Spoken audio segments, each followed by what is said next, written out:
Yo, what is up everyone? Welcome back to the channel. And oh my god, it is finally here. Miami Race Week. Formula 1 is back. 5 weeks. 5 long, painful weeks of no racing, no qualifying, no wheel-to-wheel fights, no team radio, no pit stops, nothing. Just meetings, regulation drama, retirement rumors, transfer sagas, FIA statements, and more meetings. And now, finally, the cars are being unloaded in Florida. Garage shutters up, laptops booting, tire blankets steaming. In less than 72 hours, it begins.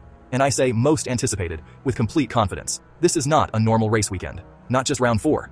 It's the longest mid-season gap since the opening 2 rounds of 1999. Over a month of silence. When F1 returns from a gap like that, with new cars, new regs, and 5 weeks of unseen factory development, everything we think we know could be wrong by Sunday. Ferrari boss Fred Vasseur said it himself. Everyone brings upgrades, the software evolves. A new championship will start. A reset, not a continuation. Cranes lifting cars, tire sets scanned, front wings bolted on. Miami wakes up. Sunset over the circuit, floodlights flick on, and the pit board reads, Miami Week. So today I want to break down every major storyline for this weekend, because there is so much happening in Miami I don't know where to look first. Let's start with the most obvious one. Kimi Antonelli, 19, World Championship leader, 2 wins from 3, 2 poles from 3, the youngest Drivers' Championship leader heading into Miami. And here's the thing about Miami for Antonelli. This isn't unknown territory. Last year, at this circuit, in his rookie season, he set the fastest time in sprint qualifying. He qualified within 0.067 of pole. That was a mixed learning year. Now he returns more experienced, leading the championship in a dominant car. If Miami was one of his best weekends, then what does he do now? Miami is different from Australia, China, and Japan. Tight walls will test precision. The American spotlight, the noise, the celebrity atmosphere. Unlike anything else. Can the teenage leader keep cool while managing a title fight and pressure from inside his own garage? Which brings me to George Russell, the man many tipped as Mercedes' #1, winner in Australia, early title favorite. Then Antonelli happened. Now Russell is 9 points behind his teenage teammate entering Miami. Martin Brundle said the quiet part loud. Treat the 19-year-old like a peak Lewis Hamilton, or risk the season slipping away. Miami is Russell's chance to reassert himself. A win here changes the narrative. And Mercedes just dropped something wild. A striking new purple Miami livery, with bold purple overalls as part of a headline partnership. Close-ups, stitching, gloves, helmet accents, all on brand. The silver arrows going purple in Miami. It looks stunning, and will flood social feeds all weekend. Keep your eyes on that. Let's talk McLaren. Slow start to 2026, DNF chaos, missed opportunities. Then Japan, podium for Piastri. The team says they've mastered the Mercedes power unit and now have the tools to maximize it. They've circled Miami for a big early season upgrade, just like their game changer in 2024. This time, they're calling it a completely new car. The paddock thinks McLaren are ones to watch. But they'll have to beat a team that's won the first 3 Grand Prix. Norris and Piastri sound ready to fight for wins, and they're not ruling out a title push. Give Norris a car that works in Miami, and this championship has 3 drivers in it, not 2. Then there's Ferrari, the biggest question mark. Innovations like the flippy rear wing turned heads, but raw pace hasn't matched race-winning levels yet. All eyes are on their Miami package. Can it bridge Mercedes and hold off a surging McLaren? Leclerc sits 3rd in the standings, Hamilton 4th, Ferrari 2nd in the constructors, but the gap to Mercedes is big. Analysts worry the new energy management rules may hurt Ferrari most, given how their power unit was optimized. Miami will tell us if those concerns are real, or if Ferrari fixed it in the break. And the elephant in the room, Red Bull and Max Verstappen. A decision to extend 2025 development left them on the back foot. The current chassis is underdeveloped and tricky to drive.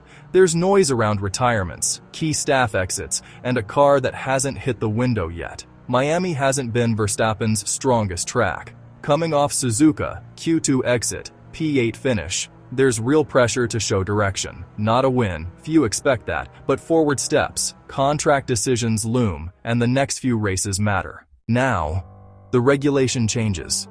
First time we see them under real race pressure. super clipping limits reduced, power deployment capped in corners to tame dangerous closing speeds, new race start detection, updated wet weather protocols. The goal: more flat-out driving, fewer energy management trains. In theory, more wheel-to-wheel action. In practice, Miami is the first real test.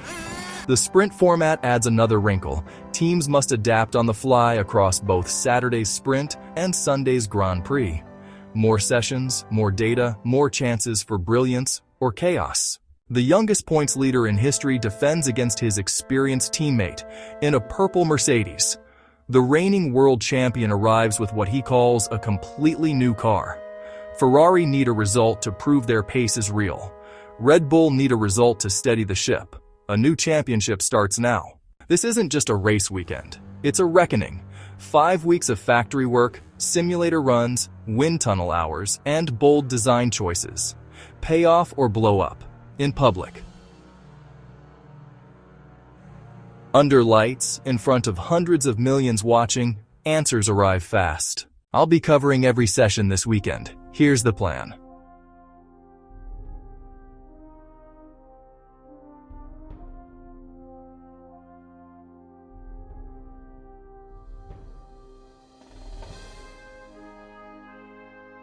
FP1 Reaction Friday, Sprint Qualifying Breakdown.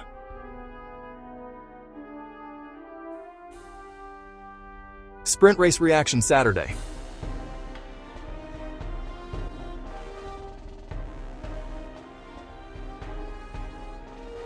Full qualifying analysis Saturday night. And full race reaction on Sunday. Subscribe right now if you aren't already. This channel will move fast all weekend and you don't want to miss any of it.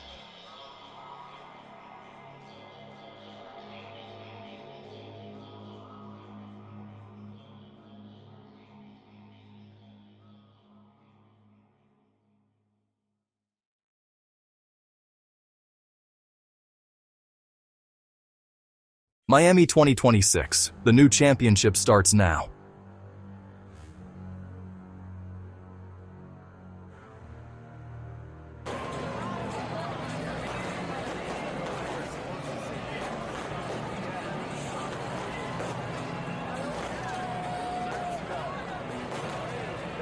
I can't wait. See you on Friday. Peace.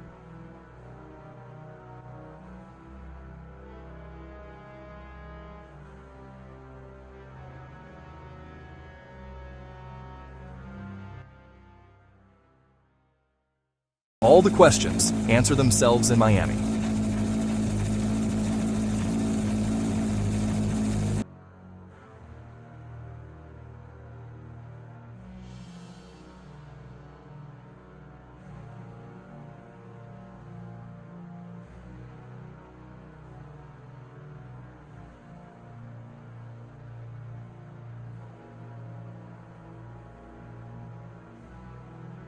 Breathe, strap in.